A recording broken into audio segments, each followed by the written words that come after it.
Guys, welcome back to the Samantha Parker Show. Today I have a guest, and this is part of our 2026 series, People to Watch.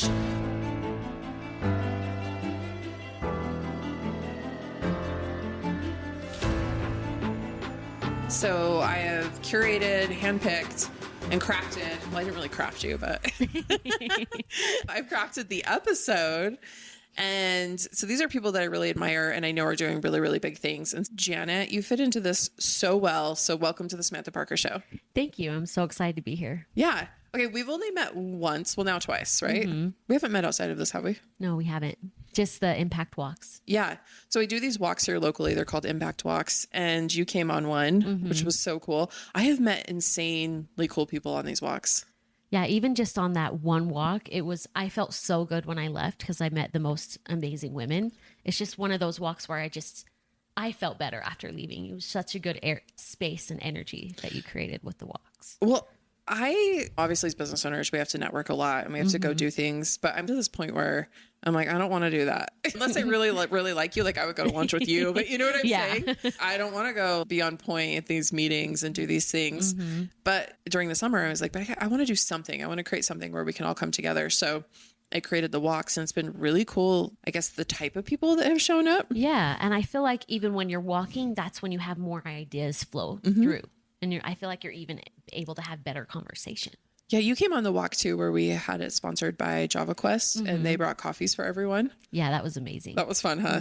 I am a big fan of walking and I'm a big fan of yapping and I'm a big fan of iced lattes. Oh, the best. Even if it's cold outside, still a nice coffee. Yeah, you know what I got for that? Well, my sister got it for me for Christmas last year is a Frost Buddy.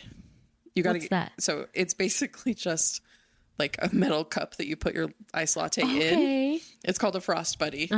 Get yourself one on Amazon, I'm sure. That is awesome. Yes. So I'm always walking around with my iced latte in my Frost Buddy. See, I take forever to drink my coffee. I love it. I really love it, but I am a slow sipper. Okay, you need one of these. So I do need one of these. It keeps it insulated too. That's great. I love that. Dutch Bros is my crack of choice. I just get the cold brew, but I started asking them for just a sprinkle of ice and then you end up with more cold brew, but it's cold. I don't want a bunch of ice.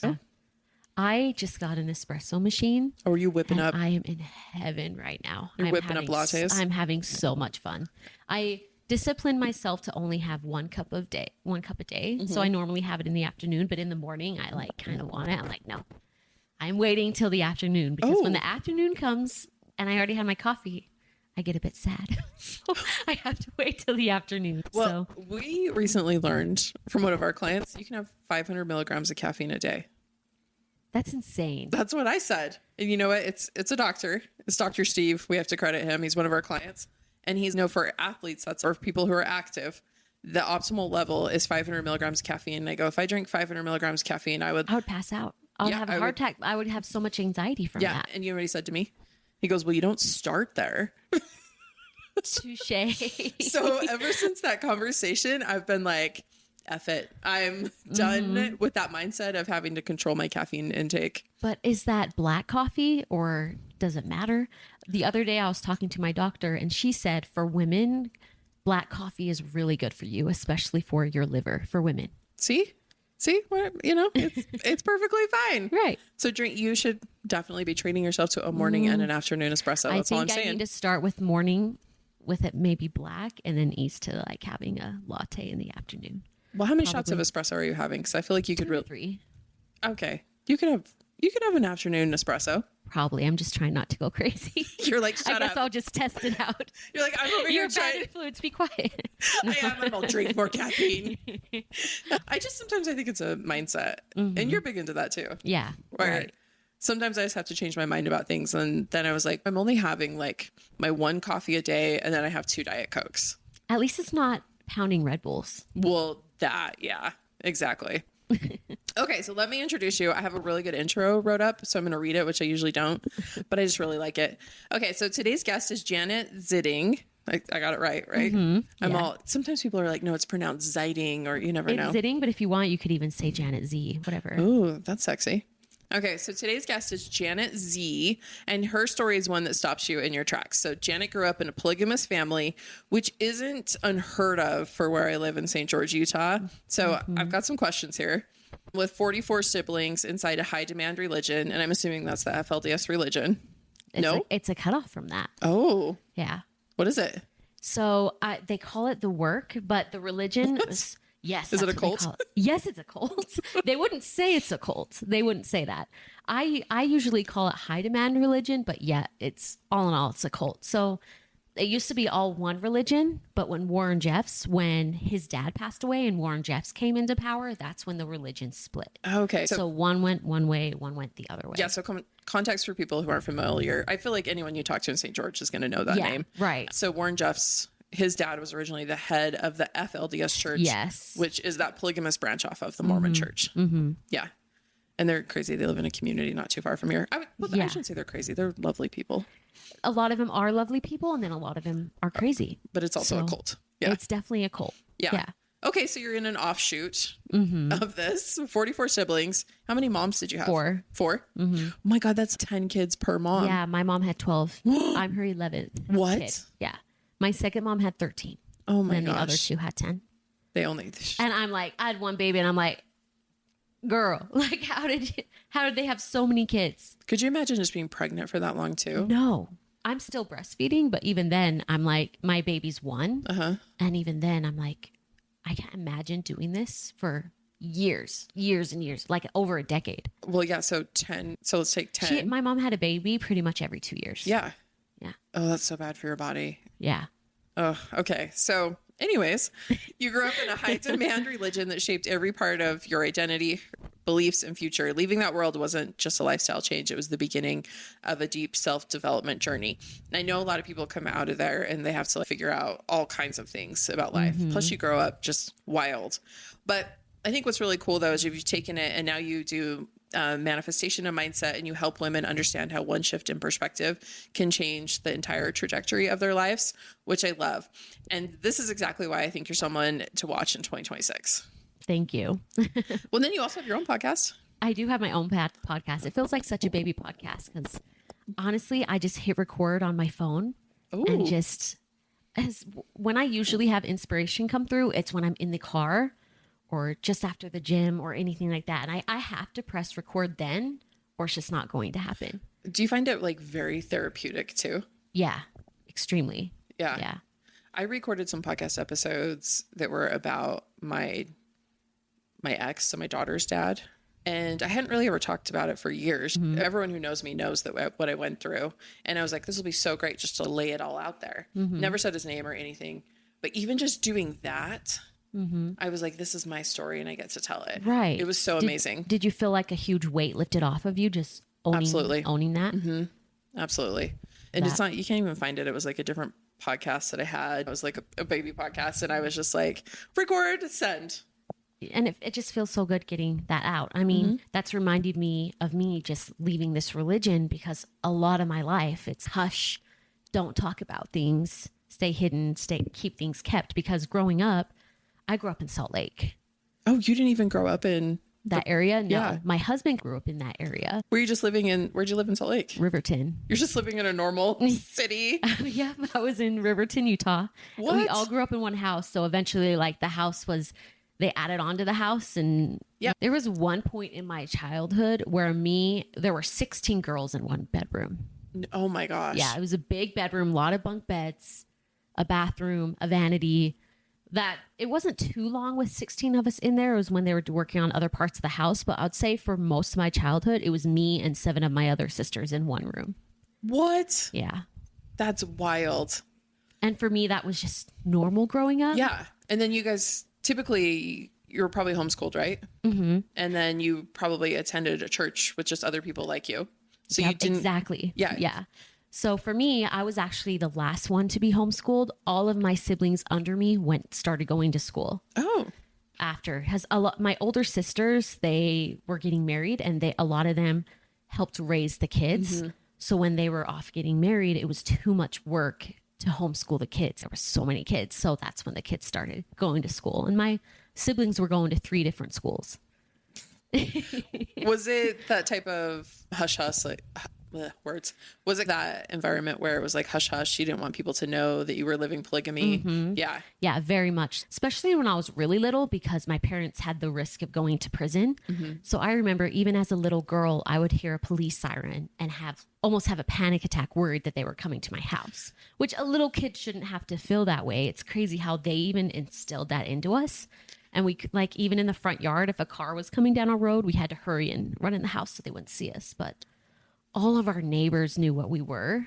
Well, it's obvious. Yeah, it's obvious. We were rambunctious. We were crazy kids. And with what we were wearing, too. Because when I was little, we did wear dresses that were very similar to Warren Jeff's. Yeah. Did you do the hair?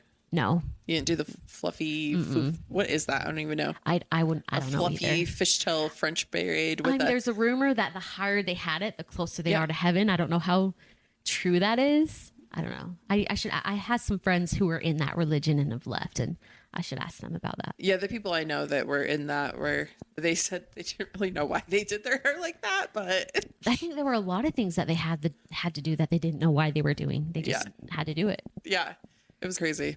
There's a lot of different polygamous sects. And then the one that I was from, they call it the work. I like to call it like it's the OG version of how Mormonism was when it first began. Okay. That's what they believe. So they very much believe in Joseph Smith. Okay. What's your take on that? I know.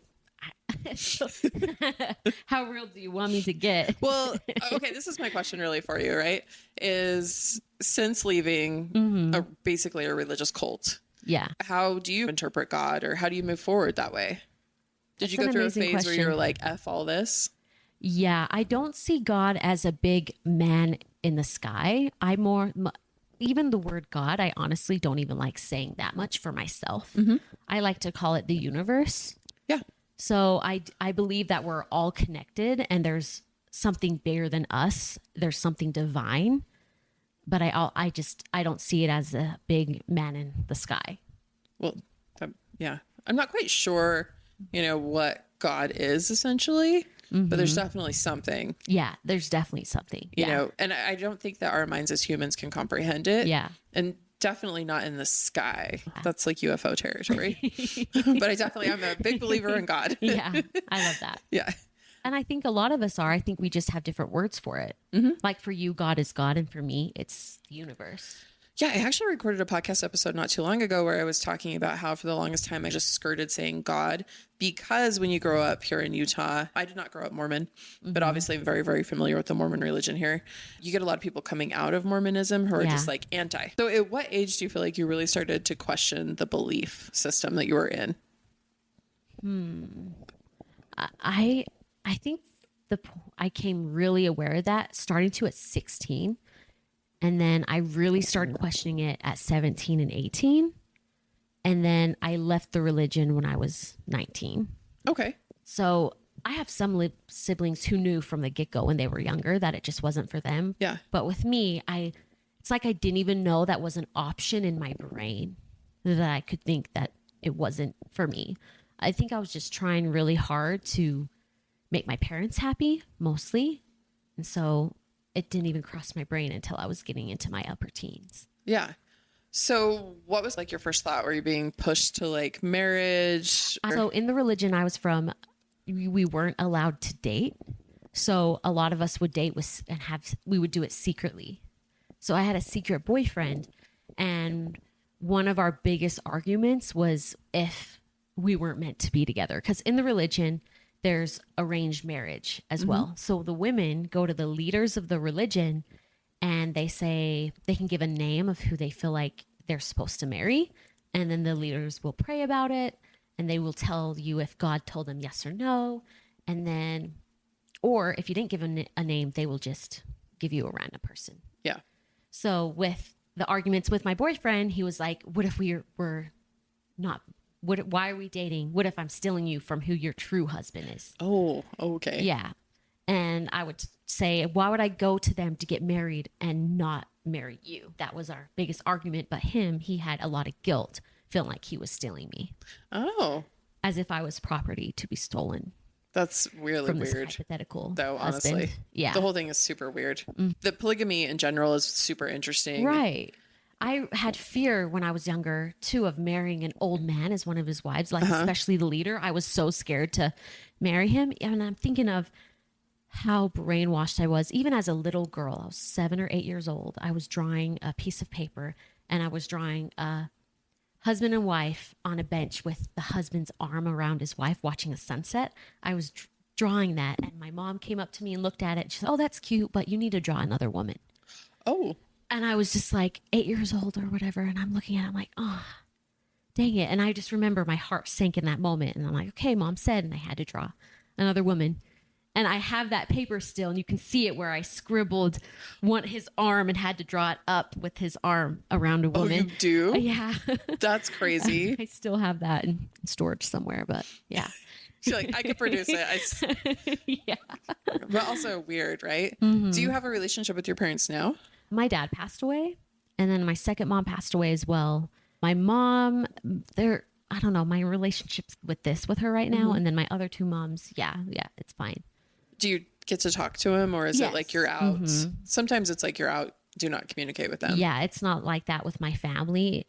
I can still communicate with anyone in my family. There's some family members that are still judging, but I'm not in the religion where you leave and they just cut you off. That's nice. But when I left for the first time 10 plus years ago, it was really hard when I left because I was one of the first ones to leave. And I'm a middle child in my family. And I was one of the first women to move out who wasn't married. So what I moved out single. Yeah, what did that look like? Did you have a job or?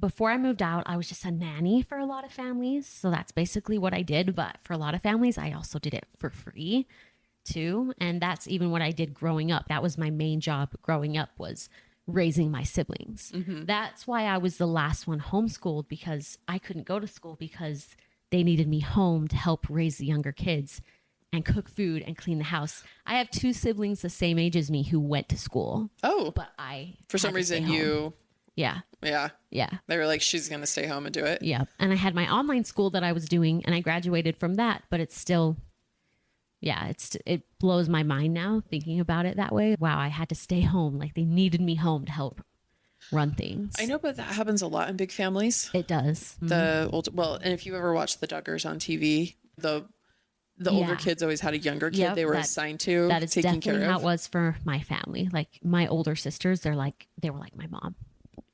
They had me more than my mom did. That's so wild. Yeah. I can't now, me as a mom, I cannot imagine that. It truly just blows my mind. You would just have to start to check out probably. You just assume that your kids are good and just doing what you can to get through every day. Right. You can. And you have so many that you can't really have really deep relationships with them. Yeah. Especially my dad.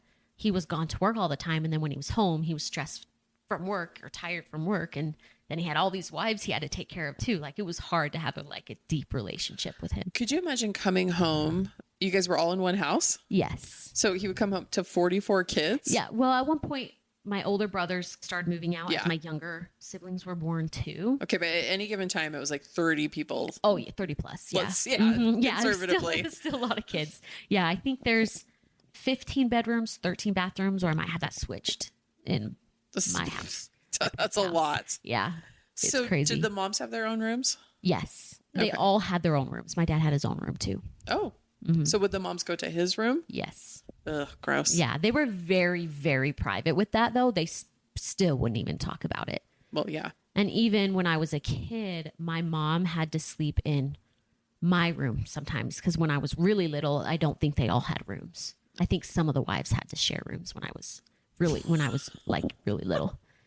Yeah, before they added on space to the house. I know I'm familiar with polygamy and I've talked to a lot of people, but this is interesting. Yeah. A lot of times they'll have different houses or honestly, I feel like setup. If you want to live polygamy in a good way, I feel like different houses would be the best way to go for the wives. Yeah. Because you just clash heads so much.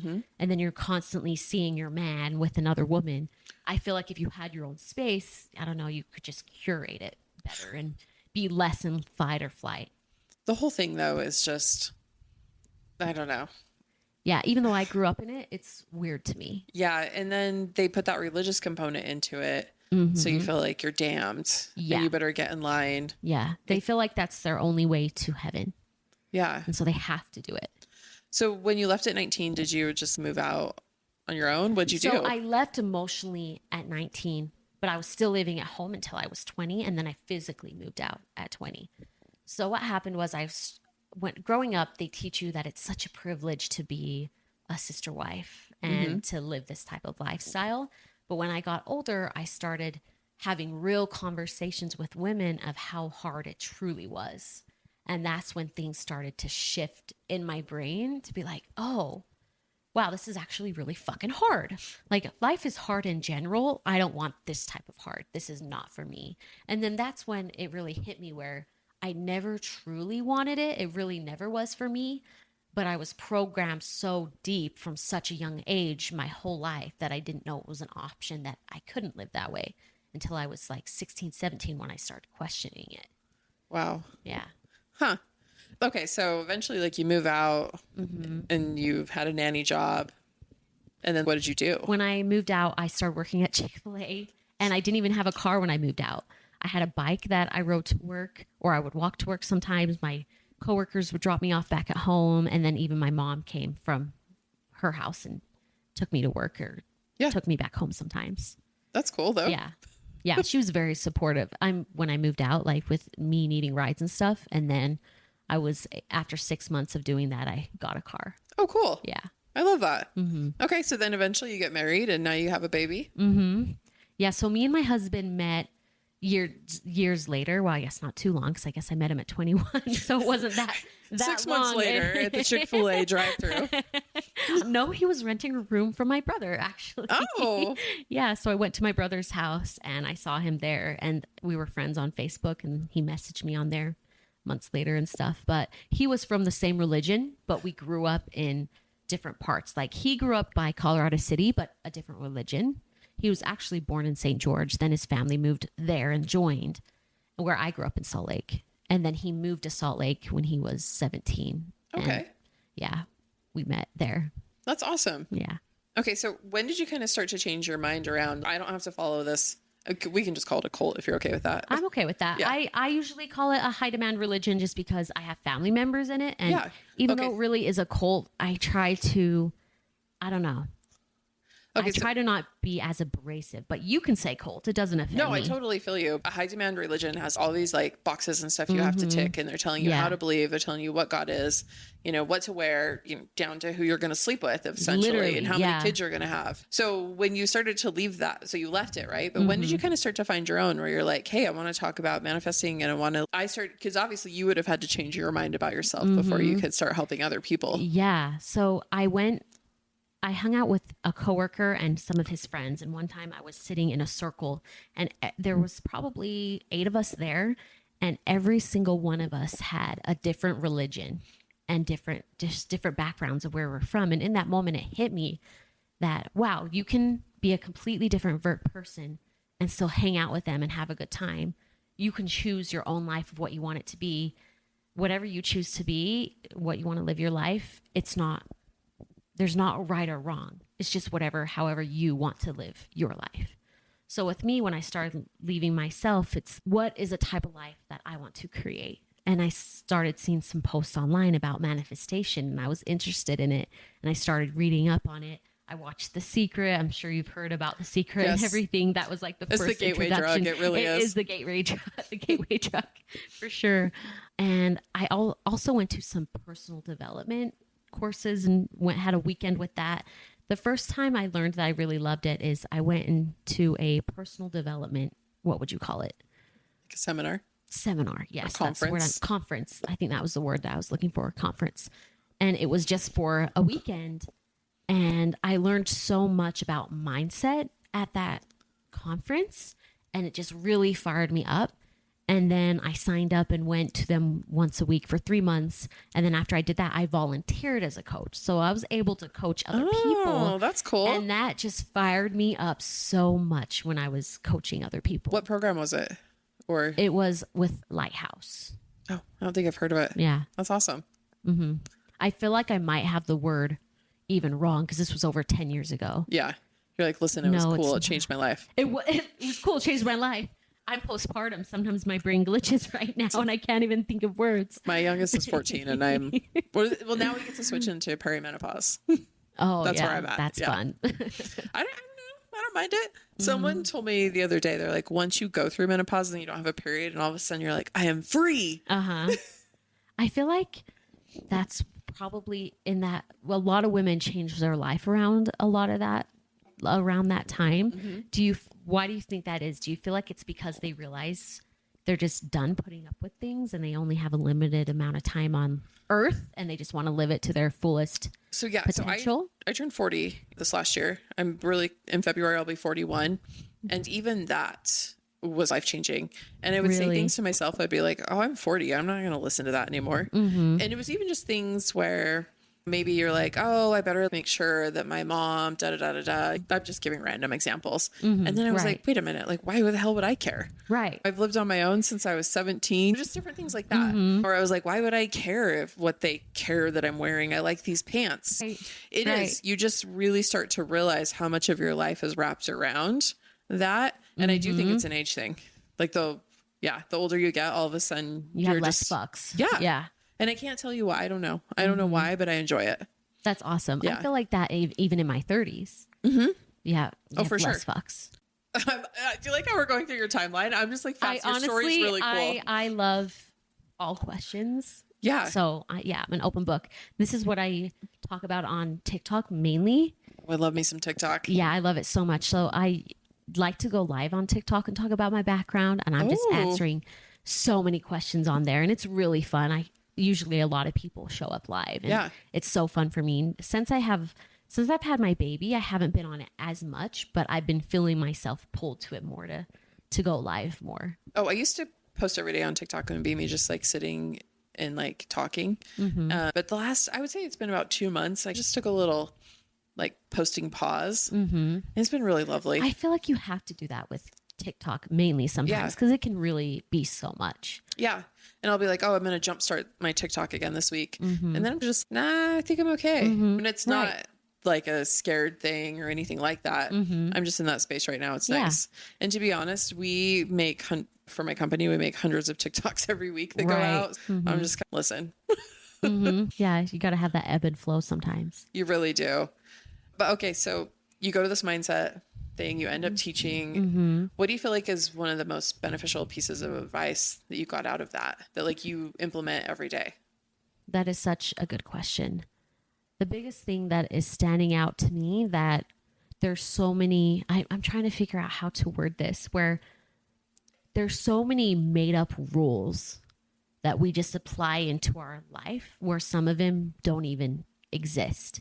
We just assume that they exist. Like there's rules where we have to assume that we have to be a certain way or act this way. Just kind of like what you were saying earlier of how you want to wear the pants because you want to, where there could be a rule where you can't wear those, especially if you're at a certain age or whatever reason. But it just made me realize that I can choose to create my own life and choose to create my own reality with that. What do you feel has been super cool that you've chosen to create? That's a great question. Thinking of material things, I don't know, like a big deal of something that I've chosen to create is like manifesting my car, or I lived in Hawaii for a couple of years and that was amazing. Just going there and doing that. My husband, it's really hard to just pick one thing. Yeah. It seems like you're living a really full life. And I know you just had a baby, so I know that sometimes you feel, I honestly feel really fulfilled. Yeah. I really do. I feel like that would be the biggest thing with manifestation, is just with everything I have right now in my life. I feel like I'm exactly where I'm meant to be. I still want more in my life and more for my life, but that's a journey. Yeah. And baby's a lot of work too, and it's very tiring, but it's also very, you're gonna have those days where you're like crying in the corner. Oh yeah, 100%. 100%. It reminds me like when you're going to the gym and you're working out, like some days are great and you feel really good. Yes. Other days you're really freaking tired. So I'm training for a half right now. Really? Yes. Wow. And last week I ran 7.5 miles and I was like, dude, I am the shit. And then my run yesterday was like 4.4. And mile 2, I was like, I don't know if I'm going to make this. Like I've never ran a day in my life. Well, obviously I felt better than that. No. Yeah. Right. But you showed up anyway. Yeah. That's amazing. But running is one of those things where you can really tell how your body ebbs and flows. And that's when I've really been able to notice even just like where I'm at in my cycle and things like that. I was going to say, especially as a woman. And that's how life is. Like sometimes someone could be like, hey, you have to deal with this situation. And you're like, cool, I got it. And other times you're like, I can't do that. Yep, exactly. And that's how I feel all the time. Yeah. Sometimes I can be down on myself with the down parts though. Okay, I need to get my energy back up. I need to do that. But then I have to take my own advice and just give myself some grace and be patient where I'm at. Yeah. Chill the fuck out. Yeah, literally chill the fuck out. I'm not good at that at all, though. I'm not going to lie. I try to be good at it. Sometimes I just over stress about it. I'm like, oh, wait, I need chill. I need chill. Well, and part of manifesting, and I'm big on praying and that God, it's like me and God, we've got this. But the patience part of it, it's like you've set the intention, you know what you want to do. Right, exactly. But then you don't know how because you're not the creator, essentially. Right. It's like the how isn't up to you. And that's how I see it with the universe. I have the desire, and then you trust that it's going to be taken care of. You got to meet it halfway, the universe halfway, God halfway, and do what you got to do to get that. But it's also the chilling out is trusting that you're not the one doing all the work. Yeah. Because over stressing about it can just make it can tire your mind. Okay. You want to hear my really cool manifesting story from the last 2 days? Yes, I would love that. I'm like, I can't believe all this stuff is happening. Okay. So yesterday afternoon, I helped a friend of mine. He's really cool. I'm like, we could give him a shout out on the podcast, but anyways, another client of mine, I'm like, hey, this would be a great match. I want you guys to do this. This will be really good. I know it will be. Right. So they ended up doing it. Long story short, anyways, we went and got gelato, my friend Rylan and I was telling him, I'm like, he's fun. He's one of those people that you can talk to your goals. You can talk to your goals, words. He's one of those people that you can talk about big goals with. I was even showing him how I'm like, hey, I know this is how I can make $1 million next year. Cause when I was telling him, he's like, show me. And I was like, it's just a couple numbers. But he's one of those people. And he was like, so we were talking about money, but it was a really cool conversation. And I was like, one of my things I just really want to be able to donate to people. And I was telling him about how my friend Emmy right now, her son has a rare neurological disorder. It's called Rett syndrome. They don't like, he could pass at any time. I hate to say that, but that's hard. they've given him a short life expectancy, but she's given him a big life. It's really incredible to watch, but they need like a special van, like a handicap van to help transport him. And I was like, gosh, I wish I just had that money saved because next year I'm going to buy a new car in 2026, but I wanted to save a chunk of it. And I was like, honestly, if I had that money saved, I'd just give it to her. Right. This whole story is going somewhere. Right. So I get home and I had helped him like get that client and I guess they had paid for the year in full. He sent me a really big check yesterday, last night. And he goes, I hope this helps you with those car things. And I was like, what? So I took a portion of it and I sent it to her. That is insane. Isn't that cool? Yeah. Your manifestation was fulfilled, but also so was your friend's. Yeah. So I took part of, and I'm not like sharing this with you guys to clap myself up, but just like where sometimes you can have that intention and the how is none of your business. Yeah. Right. I was like, this is something that's been on my heart for a while. When I was like, I'm always like, God's got us. Let's see what happens. And I was like, oh my gosh, obviously it's not even close to like her full car needs, but I didn't have that to send. Yeah, but you still helped. Yeah, I thought it was so cool. I was like, just little pieces like that. And then today, it keeps getting wilder, okay? Oh, I'm excited. Today, I had this big meeting with this big media company. I don't want to share too much until like we've signed and everything's moving forward. But their thing is they really want to run this huge campaign and it's going to have a really big give back portion. It'll go for like the next 3 or 4 months. I have my own sober story. Everyone listening to the podcast knows it. But it's really going to push and help a lot of people in this community. And they're going to do a big give back campaign that goes with it, but it's also going to help my business a ton. And I was just like, what is happening? That is amazing. What is happening? I left that meeting and I was like, what is going on? I love it when manifestations are just happening where you're like, I know I wanted this to happen, but now that it's happening, it's like, what is happening? Yeah. And Cindy's heard me a lot. Right? It's been my like last 6 months. I've been like, 26 is gonna be really big. 2026 is gonna be really big. And now I'm like, I don't know how we're gonna make it through January. I'm like, hold on, it's getting crazy. Cause I just feel like, I'm like, you can't make this stuff up. Yeah. And that's why the how isn't fucking up to you. Yeah. Because we could think of a couple hows where if it's up to the universe or God, the hows are infinite.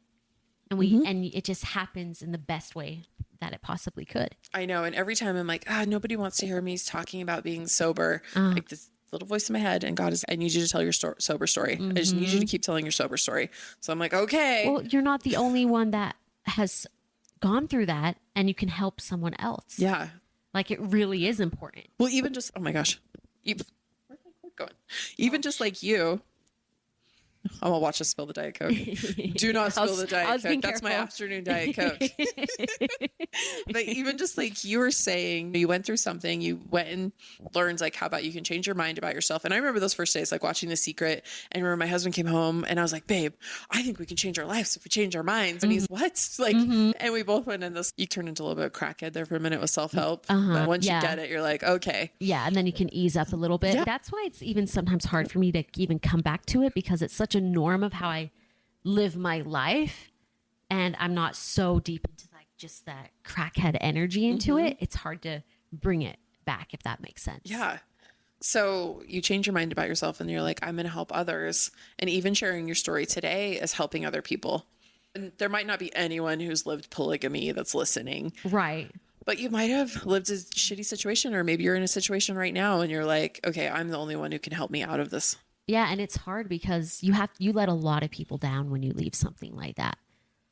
And you just have to realize that you can't just keep living a lie to yourself anymore. And that's how leaving polygamy was for me. Yeah. It's like you let a lot of people down. You lose a big part of your community. Your worldview is completely changing. But you got to follow where you're feeling pulled to instead. Because then if you just stay with that when you're not meant to be there, you're not going to feel good.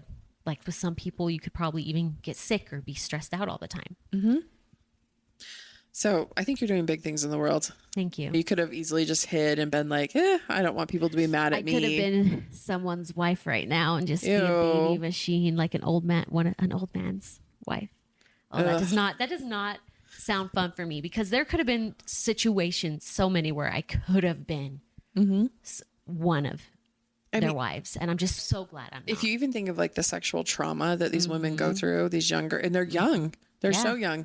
If you guys haven't watched the documentary Keep Sweet, I watched it. Oh my, it is, and that's just scratching the surface. And with that documentary too, because I grew up with all that happening in real time. I remember watching it on the news. Obviously, I know a lot of ex-polygamists. It is really well done. The documentary, very, very well done. Because my daughter was watching it with me, and she's, oh, no way. And I'm like, no, that's how that went down. It's true, but it's crazy how all that is so true, and it's so well made. There's even more. Yeah. Like there's some things are like, there's no way, but then there's even crazier things on top. Yeah. So I'd also like to congratulate you on skipping sexual trauma, being raped by an old man. Thank you. I would not want that, which in the religion, like, they keep sex so hush hush. Don't sleep with other people before you're married, but then they expect you to just go sleep with this person, a lot of that you don't even know, or this old man on your wedding night, and be okay with it. Ugh. That is so much trauma. No, and we deserve more than that. Just as a person. Ugh. We deserve more to be just a number and just one of his trophies. Yeah.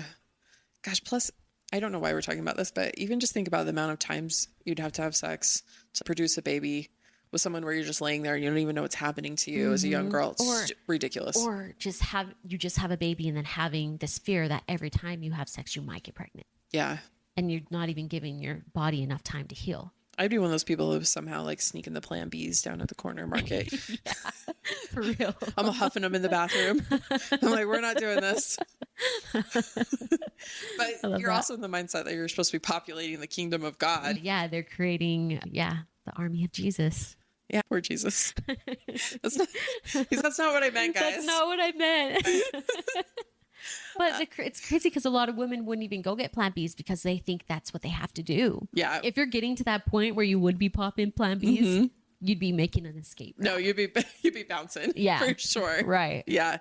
What is it that you really want to leave this world with? What kind of impact do you want to make? Because I feel like you've got something big going on. That is such a good question. I would. I think it changes though. But what is it for you right now that you really want to make a difference doing?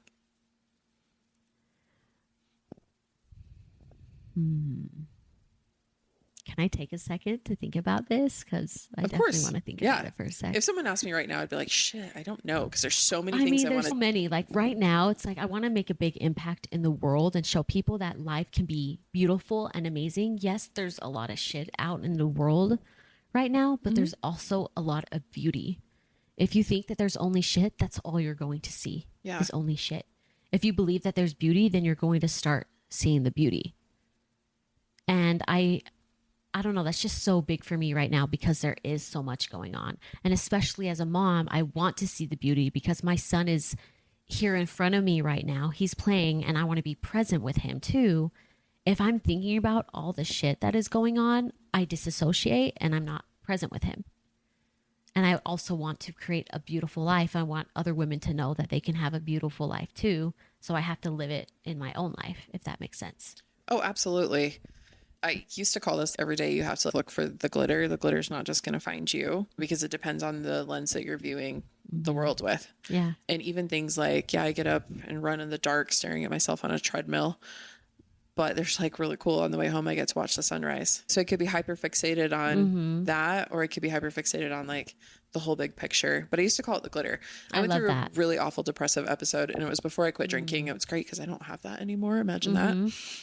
Who would have thought? When you remove a depressant from your life. Seriously. And I did. I would every day I'd have to be like, okay, I have to find the happy things. And it could be something stupid. Like we had these little, do you guys get those little yellow birds around here? Yeah. You know what I'm talking about? And they're like in packs. Yeah. I always thought they were so cute and they'd like peck on our window and I would watch them all the time until I realized they were pulling our screen. They would come to our window and sit there and I thought we were like interacting, but they were taking pieces of our screen and then pretty soon our whole screen was gone.